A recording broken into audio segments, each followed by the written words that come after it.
Ladies and gentlemen, please put your hands together for our keynote speaker, Andy Stalman.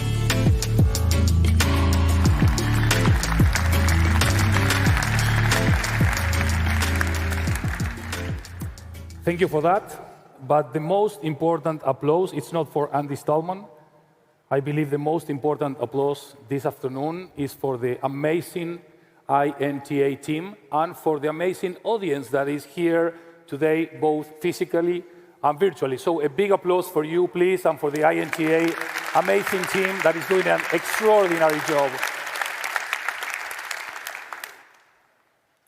I hope at the end of my keynote, you will start believing or at least sharing my vision about brands for the next years to come. I not only believe in the changes that are happening are positive, that those changes will depend on how we face them, on what we do with them in order to make them as positive as possible. The future for brands, the future for trademarks, the future for IP, the future for society, the future of the future starts today, starts now, here. And this is not something that I wish, it's something that is happening. And it's happening because everything that has been shared, it's being shared and will be shared in the upcoming days. It's about, from my perspective, to an amazing future. And in this amazing future, we need to start understanding this new beginning in the relationship between brands and people. And when I say people, I don't say only people from business, or people as citizens, or people as users or consumers. I say people in general. How we can remain as human as possible in a world that is going as digital as possible. The more digital we become, the bigger need to remain human. And that goes to relationships.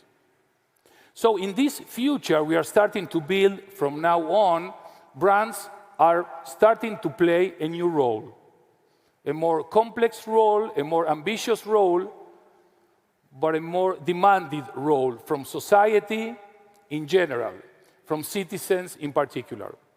So what is this new role for brands? More than 50% of people that have been asked worldwide answer that their trust for changing things for better is relying in business and companies.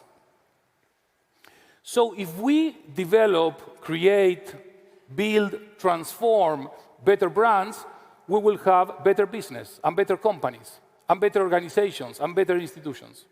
And if we do so, the society will get better. And if the society gets better, the world gets better. So when my friends ask me, Andy, in what business are you working? I say, I work in the branding business. And what business is that? The branding business is the business to make, to build, to develop, to create a better world. And in this better world, there are many things that are needed. The first one is courage to understand that nothing will be for free and nothing will be easy. And courage, as Ayala said, quoting Nelson Mandela, it's about defeating fear, not ignoring fear. We also know that we are having tons and tons and tons of data. Big data, smart data, data, data, data. But we don't need more data. We need a new mindset. And therefore, a new vision to project and build the future we want to live in. At least if it's not for us, for our children, sons, daughters, grandchildren, the younger generations. But talking is very nice, and debating is very nice, and thinking is enriching, and speeches could be good, better, or worse. But the only thing that will transform our brands, our companies, our society, and our world is not what we say. It's what we do. That's why we need more action towards the transformation we are all wanting to live in. So a better world begins with what? A better world, begins with better brands. And better brands are the result of the spectacular work we can do, we can develop together. Branding experts, business experts, marketing experts, communication experts, IP experts. One of the big issues that we need to try to solve is the bridge between the communication from the legal experts onto the branding, marketing experts, and vice versa. And the more we can close that gap, and the more we can improve communication, the better outcomes we will find. There is a lot of things happening at the same time at a speed that is hard to follow. So I believe we are not in an era of change anymore.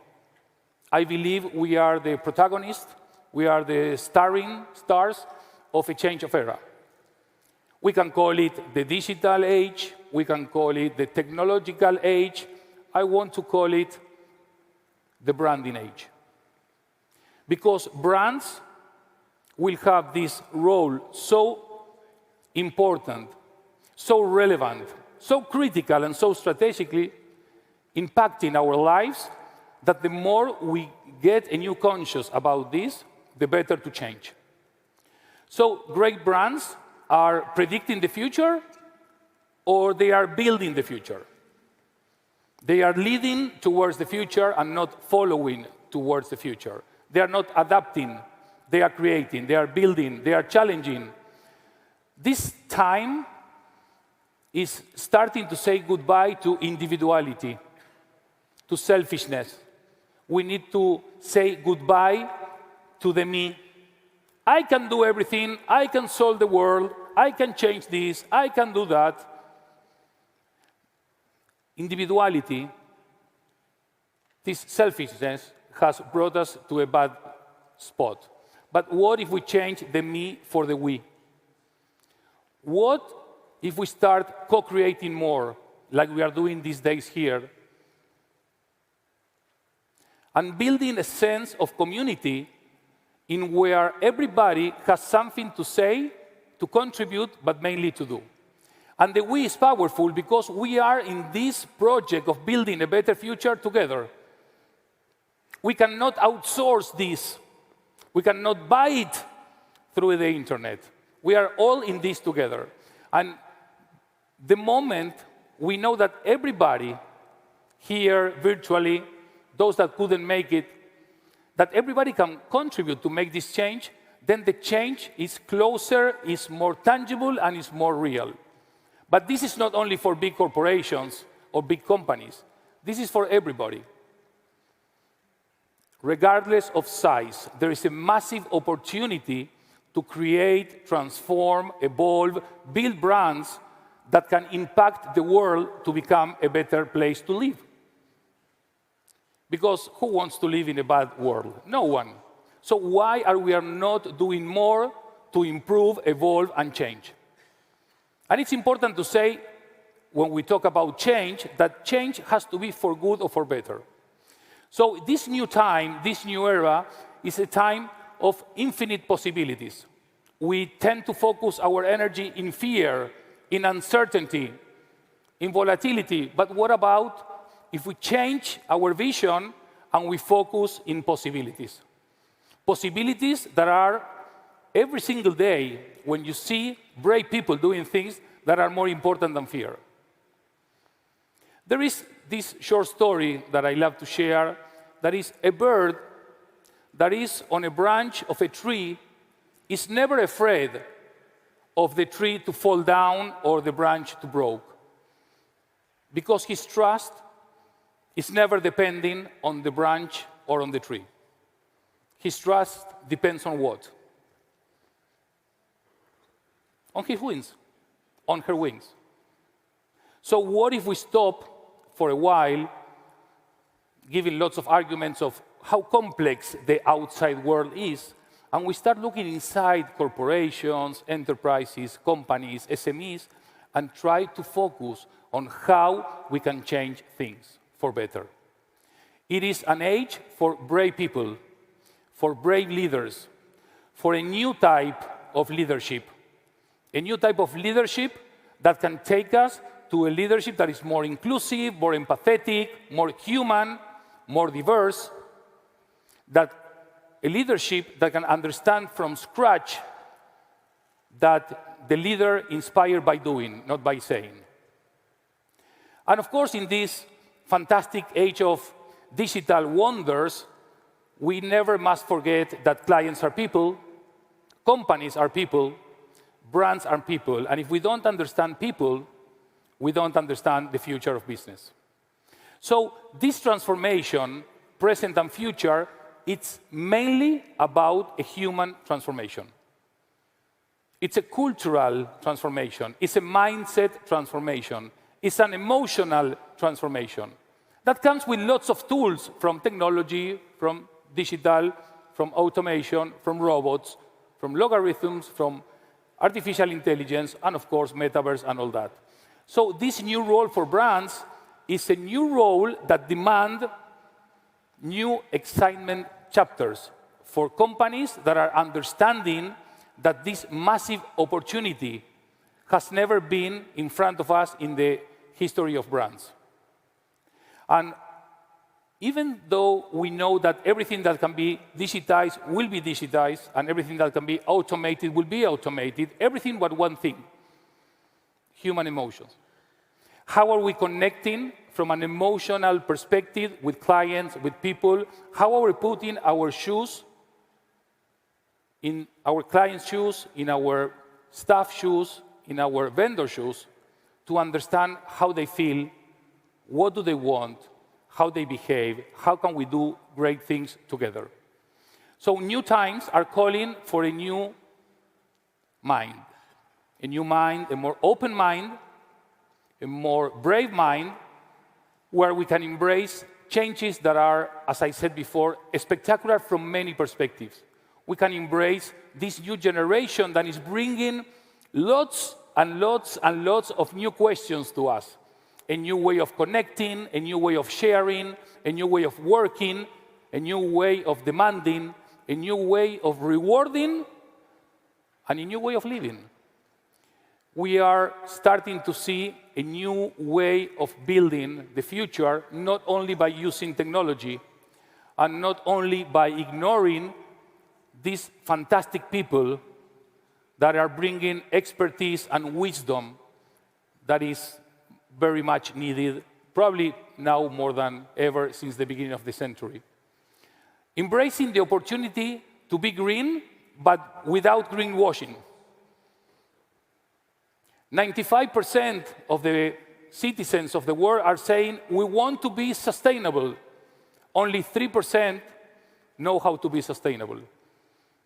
Teaching, education, broadening our message, our content, and our knowledge to reach a broader audience and help them improve and be better by contributing, even though they are in a small village in Latin America or in a big city in Europe. How we can continue embracing innovation. And instead of asking, what's the cost of doing something new, start asking, what's the cost of not doing something new? Innovation and creativity and new solutions for new challenges, for new problems. Because at the end of the day, if your brand is not improving people's lives, what is your brand doing? How we can embrace all this and transform ideas, debates, papers, discussions into actions and new projects that can make our society and our world a better place. This new world of new opportunities and possibilities and projects that were not even in our radar some years ago. And as we speak, we live a moment where we are embracing the dawn of a metaverse or many metaverses or a multiverse or whatever this is going to be. As we speak, we are exploring Mars. We are discussing IP in the outer space. We are starting to see some space theories. And probably in 3 or 4 years, we will have the first hotel in outer space. So are we optimists or pessimists? The pessimist is always seeing a problem in every opportunity. The optimist is always seeing an opportunity in every problem. So the new role of brand is going beyond this economic impact, growth, revenue, profit. It's also about understanding what's our social impact and what's our environmental impact. Not replacing one by the other, but understanding that we need to broaden our understanding of what we do, why we do it, and how we do it. So, is your brand prepared for this fascinating future? Are you prepared for this fascinating future? Have you gone to the future and see how it looks like? Have you started to build that fascinating future with your brand?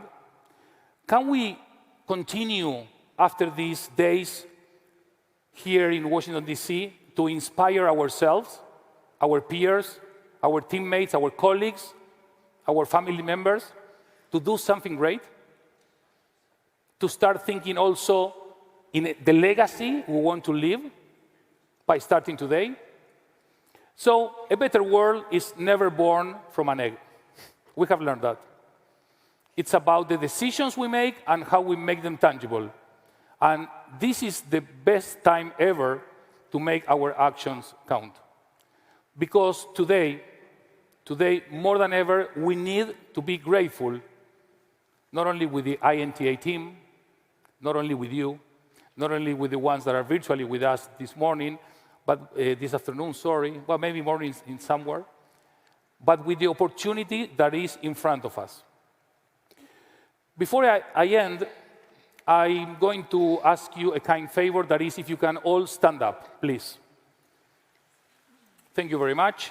Once you're all standing up, I'm going to ask something that is based on data, on many research that I have been reading, and no one has the obligation to do it.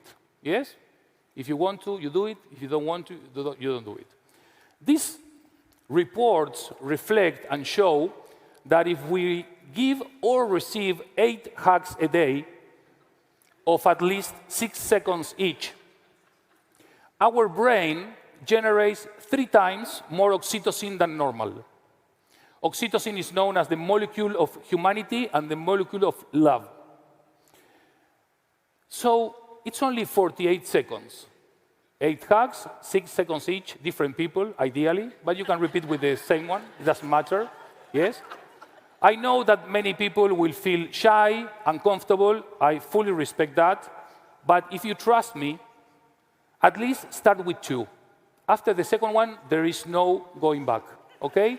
So now, for the next 48 seconds, I invite you, I encourage you to give or receive 8 hugs of at least 6 seconds each one. Come on, don't be shy, be brave.